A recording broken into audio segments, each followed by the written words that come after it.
Hi everyone, welcome back to my YouTube channel. This is Project Explained and this is episode 2 of gold drilling process in Kenya. Now, in episode 1 we discussed about hydrological survey. Before we go to that, kindly guys, please remember to subscribe, support. This is a new channel and we are here to grow together. Let's learn, let's get engaged, let's know about these things. So let's go back into the video now. As I was saying, in episode 1, we were discussing about survey, hydrogeological survey, and the acquisition of permits. But I forgot to to tell you the costs of doing this process. So I'll scale this into a normal scenario.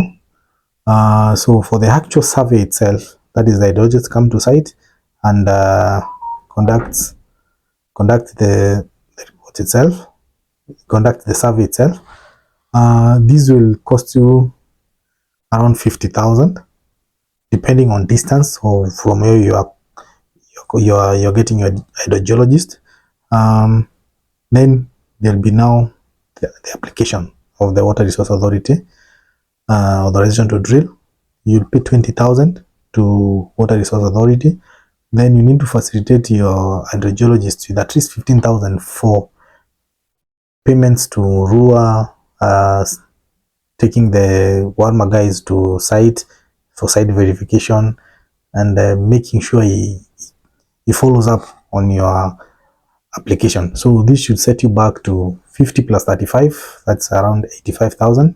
So at that point you have your authorization. Now if your area requires a NEMA license, now you'll pay another 50,000. 40,000 will be for the appraisal, assessment and the report, and you'll pay the 10,000 for the actual NEMA license. So that will set you back another 50,000. So 85 plus 50,000, that should give you 135,000. That is on a normal scale. But if the hydrogeologist is based in Nairobi and is going to do survey in Marsabit, Basa, Kisumu, he will charge you the difference. You charge you for the kilometers covered, for the distance. If it's a place like Northeastern where security is an issue, you will have to factor in all that, so the survey would be different. But on normal occasion, that should be the rates. Now let's get back to the video of episode 2, actual drilling. Now we have our permits, and this is now where now we want to engage the driller to come to site and drill the bore for us. Now you as a client or who is drilling the borehole, there are things you need to know. And since we are discussing on safeguarding and making sure the customer knows exactly what he's getting, you need to get the contract, as we said, from a drilling company that you've chosen. Agree on the payment terms. If it's paying before mobilizing to site or after mobilizing to site, you agree. You pay the deposit and you have the rig on site. Now, your driller or your drilling contractor, according to the details of the survey, according to the recommended depth, the maximum and the minimum, you will choose from his machine which machine favors and which will be able to handle your site, since every region has different formations. So not all rigs are capable of drilling in every formations and depth. So if it's a tough formation, you will know the rig to use. So at this point now, the rig has arrived to your site. What you need to know as a client, you need to observe the actual drilling. Get a supervisor, your own supervisor. Get your own supervisor on site if you're not there, so that he can be recording for you all the activities that are happening in your site. Now, as a client, what you need to know very much, you need to know the actual depth of the borehole. You need to know, did they strike water? You also need to know the type and gauge of casing used, as in the class of casing used in your site. You need to know how many. Now, this is what happens. Now, in the actual drilling, they will start drilling your borehole. and they will install something called a surface casing. A surface casing is okay, we are drilling a bowl to case 6-inch. Now, when we're drilling a bowl to case 6-inch, which is the most common bowl in Kenya, you will drill an 8.5 diameter borehole. So all the way from the ground to the bottom, like that is the maximum drill depth.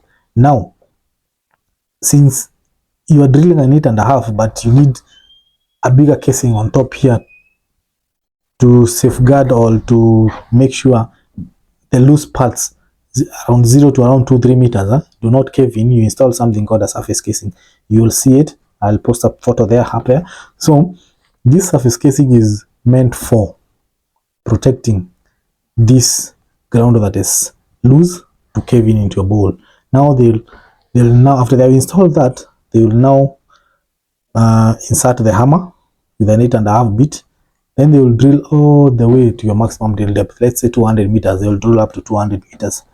At this point, the activities will be noting, and it's good to get to know. They usually have logs. There's a tray that is usually on site. They usually put soil after every 2 meters. Every 2 meters they drill, they usually put that soil in those small boxes. And they have a site book, and that site book they usually record the time they have taken to drill 1 5-meter rod. So they record start and stop and the depth. So they record all the way to 200 meters, and they'll be noting the type of soil they are drilling, and that soil is the one that is in that tray. So you will be seeing, even so, you will be seeing it's changing. It's coming from loam soil, it's going to a rock form, it's going to maybe clays, like that. So those are just physical things to observe. Now, your bowl has been drilled to the maximum depth, that is, we are talking of 200 meters. And now the next phase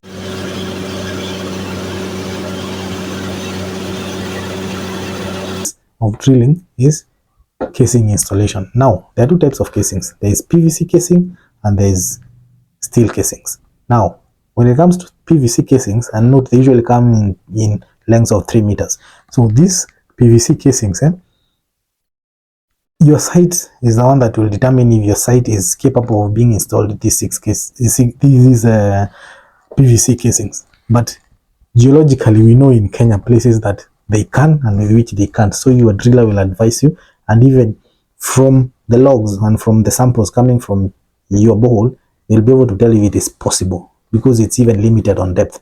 Now, let's concentrate on the most common used, which is the steel casings.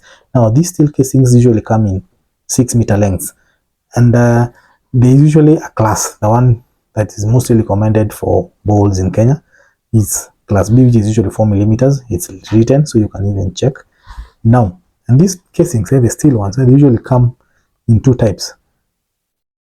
There's one that is plain, pure pipe. I'll show you up there. And there's one that is slotted. I'll also post a photo there. Now, these casings, where do you install the slotted ones? Now, let me take you back to the drilling process. When they were drilling, and I told you there's a book and there's a log being taken, they usually note where they have found aquifers. Aquifers is where water is coming into your boreholes. That is where they have struck water. So, because your borehole is usually like a tank, they need to tap this water into your borehole.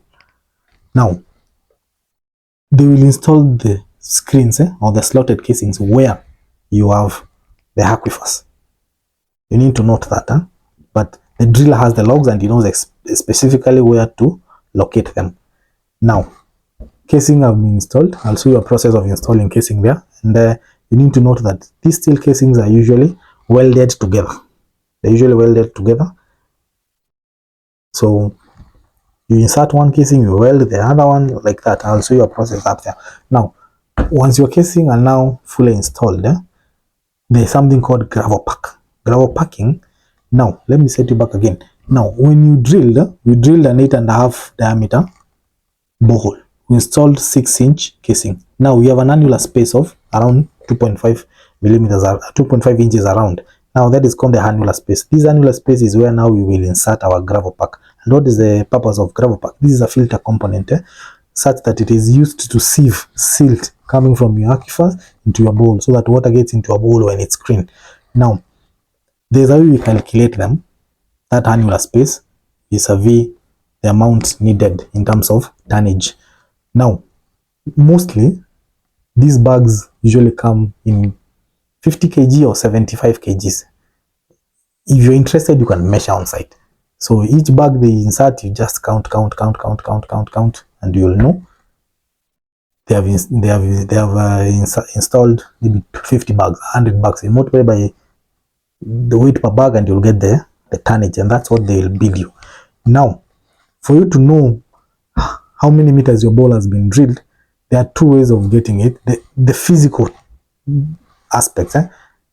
On normal occasions, these PRD rigs usually come with drilling rods, the strings, the drill rods that they usually connect to drill down there. They're usually 5 meters. You can count them. So you can count them 1, 2, 3, and multiply by 5. You'll get the depth plus the size of the hammer, the length of the hammer, which is the first one. Now, you can also count these using casings. Casings usually come in 6 meters length, so you can also count them and know they have gone 20 times 6, that is 120 meters. So like that is the physical. When you need to get engaged and know this is what has been done and this is what is happening. Now, after that, after the gravel has been inserted, and I'll also show a video there of gravel being inserted, now there's something called bowl flushing or bowl development. This is cleaning the borehole. So what they usually do is, the rig usually comes with a compressor. This compressor usually pumps in pressurized air into your borehole. Then it lifts the water from your borehole through pressure. So this pressure usually goes into your aquifers inside the gravel, mixes with the air, and comes out. So it's cleaning. It will clean all the debris and the and the gravel and the actual bowl. If there was any silt that was in the bowl, it will be cleaned out, and this will help you in test pumping and even for the longevity of your bowl. That is actually one of the bowl construction procedures that needs to be done very well, bowl flushing, because it usually even cleans and clears the aquifers. If they were blocked during drilling, they will be opened up and your water will start flowing very well. Now, this is usually done 1 hour to 3 hours, depends, until your water is clear. And I'll also show that up there. And so after doing the flushing, now your bowl is ready for test pumping, and that's when now the drilling rig itself now leaves your site, and they leave when they have capped your borehole. Now they have left. Now the next procedure is bringing in a test pumping unit. A test pumping unit is a truck that usually has a a generator, usually comes with pipes, usually comes with cable, pump and motor, and for them to lower a pump into a bowl and test. And how do they arrive to what type of pump to use? During the flushing, they can estimate, a driller can estimate that bowl is doing, it has a yield of maybe 10,000 liters per hour, 20,000 liters per hour. That is something they can estimate when they are lifting, when they are flushing. So that's what will guide the test pumping team now to choose the pump that will come and test your borehole. Now, at this stage, test pumping, they will use that pump, they will lower it and pump for 24 hours. And at these 24 hours, they will be recording. They will be recording the depth. First thing, when they lower the pump up before they start pumping, they will take a reading, which is called the water rest level or the static water level. This is where your bowl water had rested without being pumped. So that will be their first reading, the static water level. And they'll also note the pump set depth, where they have set their pump. And mostly, and most preferable, a pump is set in a plain casing, not in a screen. So that logging will show you where your pump is. Now, at this point, they have taken the first reading, which is the water rest level or the static water level. Then now they start pumping, and they'll be recording at intervals, all the way to 24 hours, recording how the water is going down the borehole. And now the drawdown now will be the difference between the last reading and the first reading. You will know now how much your water has come. If the static water level was at 20 meters and the last reading, which is the pumping water level, is at 150 meters for a 200-meter borehole, you will know now that is your drawdown, and they will be recording the yield. In every instance, they will be recording yields against depth and time. Now, the aim of test pumping is to test the capacity of your borehole, how much it can handle for 24 hours. And this will help you now in the next phase, which is designing a pump for that borehole. Now, they have tested your borehole for 24 hours. Before they switch off the generator, they will take a water sample. So this water sample is usually taken in a special bottle that will be taken to the lab for water quality analysis. You can choose to do physical and chemical analysis, and you can choose to do both physical and chemical analysis and bacteriological analysis. Now, they have taken the sample, and now they are doing what is called recovery. Recovery is now they will record the last reading of pumping, which is the pumping water level. In the recovery sheet now, which I'll post up there, you will see, will be the first reading. Now they'll start monitoring the water back using a dipper. As it comes, they record the time and the way the water is coming back. That is called recovery. How fast is your bowl recovering after pumping? Which is very critical because you will know the percentage to use when you're designing a pump. A bowl that is recovering very well, you can abstract up to 80%. The one that is not recovering well, you can go up to 50%. Depends. Now that is on the design of the pump. Now at this point, you've done your recovery and now your test pumping is done. They have retrieved their pump and they have gone. Now what happens next? You as a customer, there is a document that you're supposed to be given, a document called bowl compression record. Now at this point now you'll be given a document called the bowl compression record. This bowl compression record is a standard WRA document that is supposed to be filled for every bowl that has been drilled in Kenya. Now in this document, your contractor will fill in all the data of your bowl, including, you'll actually quote the authorization number of your borehole, the catchment area, the file number, and your names, all your addresses, where the bowl is, as in the location of the bowl, will be filled. In that same BCR, there will be the information of the driller that has drilled your borehole. Then there will be dates of when they drilled and what depth they drilled. Then there will be also a part where they will record the casing installed and how they were arranged, the screens and the plane casings. Then there will be also a section where they will fill in the amount of gravel pack installed in the borehole. They'll also indicate if there was backfill in that borehole when it was being drilled. They'll include your water quality analysis results there in the same, and your test pumping, the date of test pumping, the pump used, the yield. They'll also indicate some, maybe the static water level and other. They will indicate all that. Then they'll also do a sketch, a bowl sketch. I'll post one up there. A bowl sketch is usually a diagram, a pictorial diagram of your borehole, the way it was drilled from 0 to the maximum depth, and the casing, the way they were arranged, and where the planes were and where the screens were. It will be done at that point. So at that point now the BCR is ready, but you need now the water quality. You took it to the lab, you need to get the results, attach the water quality analysis, the test pumping results, the sketch, and you have to file it to the Ministry of Water and give a copy to Warma. In the Ministry of Water, you'll get a bowl serial number. It's a specific code for every borehole. So it usually starts with C and a number, such that when they search that number in the Ministry of Water, that bowl pops up and it will give all the details from your BCR. Now, there's a point I didn't indicate, the point of doing a plinth. There's something called a plinth or a bowl seal. A plinth is, after you've drilled your bowl on the ground surface, you're supposed to dig 1 meter by 1 meter at a depth of 0.5 meters, and you have to cast it with concrete.